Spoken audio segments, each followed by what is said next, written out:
Name is Abigail. Abigail, what's up? Hi, guys. Okay, he's already made you sound creepy right from the get-go. I'm not creepy. I'm just a bit confused. Okay. Sometimes there's a thin line between creepy and confused. I've been a victim of that many times. You have a pretty interesting situation, Abigail. Why don't you tell everybody, first of all, the guy that you want to call, what's his name? Brian. Brian. And how did you meet Brian? Well, I'm a little leery on going on online dates and meeting guys on dating websites because they're usually either nuts, ugly, or smelly, or just not. God, it sounds like so many great options. I don't know why you're so upset about this. But, I gave it a shot one more time, and I met Brian. And I got to tell you, we hit it off immediately. It went from 0 to 60 in virtually no time. So you liked his aroma. He had a good aroma, a good scent. I mean, from what I could smell over the phone, he was great. Oh, so you're saying it went from 0 to 60 before you guys even met in person? Right. I mean, it was instant attraction via conversation. Wow. His profile picture looked great. And then I did a little more digging and found his Facebook profile, and I realized it's really what he looks like. Uh-huh. Hey, did you get his tax returns? 'Cause it sounds like you put in a lot of effort. If I'd done a little more digging, maybe. Yeah. So, I mean, that's a lot of pressure to put on a date when you've been disappointed so many times. Were you worried about that? I was, and that's why I did my due diligence, and we talked for hours. I mean, there was nothing I couldn't discuss with him. He'd text me at least 5 times a day. Oh, I love that. How long was this going on before you guys actually decided to meet in person? Just about a month. Whoa, that's a long time. Yeah. I really wanted to see him, but the thing was, he lived 2 states away. Oh. So the whole logistics of meeting each other was really difficult. I see. I was going to say, what took so long? Yeah, but that makes sense. That's it. But I thought we had kicked it off so well. I wanted to do a grand gesture of romance. And one night when we were chit-chatting, he was telling me his best friend's birthday was that weekend and where they were going to be and what the plans were. And I thought, wouldn't it be cool if I flew down and surprised him? Whoa, for your first meeting? I mean, we had chatted for so long. This was inevitable that one of us was going to fly in to meet the other. But a surprise and just showing up is a whole different ballgame if you don't know him that well yet. But it could, I could see where it could pay off. It could be an amazing thing or it could be really bad. So how was it when you saw him for the first time? I just started drooling. He was so gorgeous. Oh, my gosh. Wow. Well, maybe that's why he's not calling you back. You just showed up randomly out of the blue with drool all over you. It's a good point. And how did he react? Was he drooling as well? Was it just a big spit fest? He was kind of taken aback. I basically came up behind him and tapped his shoulder, and he turned around, and he got white as a ghost.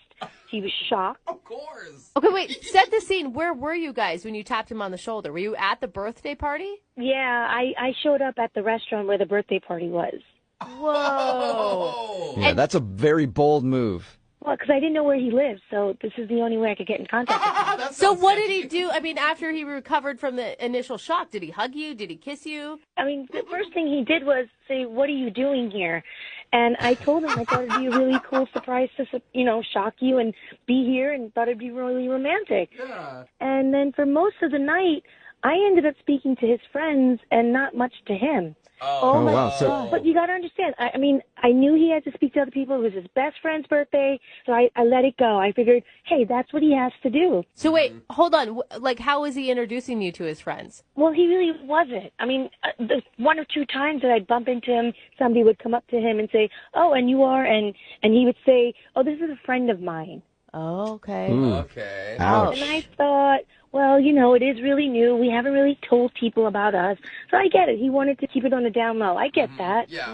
I'm starting to worry about you. After the birthday party, what happened? Well, when we got to the end of the night, people started leaving, and it was basically he and I and his best friend. And I started talking to him, and I said, well, I'm here now. And he said, how long are you here for? And I thought that was odd that he would ask me when I'm leaving when we just met.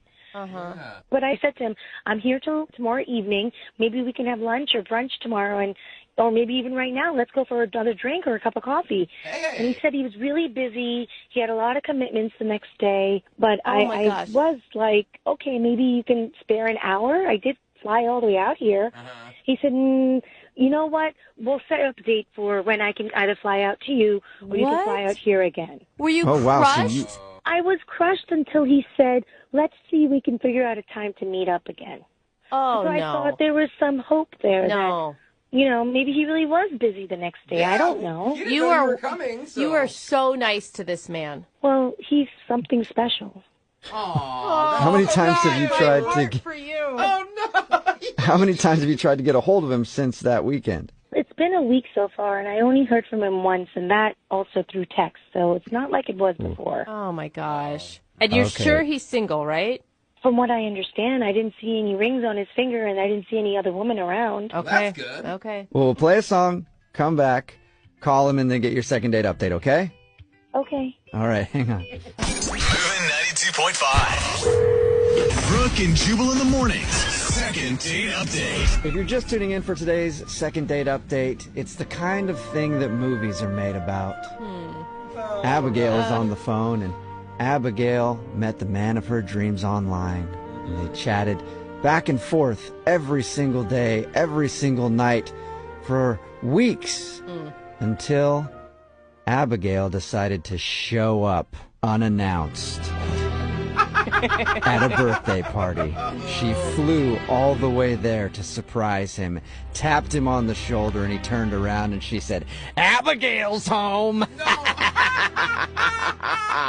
not what Oh, my happened. God, poor Abigail. I think I've seen that movie before. It's scary, but I don't think that's what happened. That is sort of what happened. Abigail did surprise this dude that she'd been talking to online. They live in different states, and she actually showed up to a birthday party that he was at, unannounced, and was hoping that everything would go great. But when she got there and surprised him, he was kind of weird and sort of ignored her the rest of the night, and they haven't really talked since. Abigail? Hi. Yeah. Sounds just like what you said, Jubal. I mean, very Exactly. similar. I'm really not a stalker, I promise. Well, I have a whole different scenario in my head, Abigail. Abigail, you're so sweet. It just makes me so angry because it sounds like you guys really connected and he really led you down this path, and he's just a jerk. I don't know how else to say it Well, but she appropriately. did show up out of the blue, unannounced, like from states away. That could creep a guy out. But he was giving her the wrong signals, man. I really got the feeling that we had a connection, and he would have loved this romantic gesture. All right, well, we'll find out. I'm going to dial his phone number right now and see if we can talk to him and get your second date update, okay? Okay. Oh, Okay. gosh.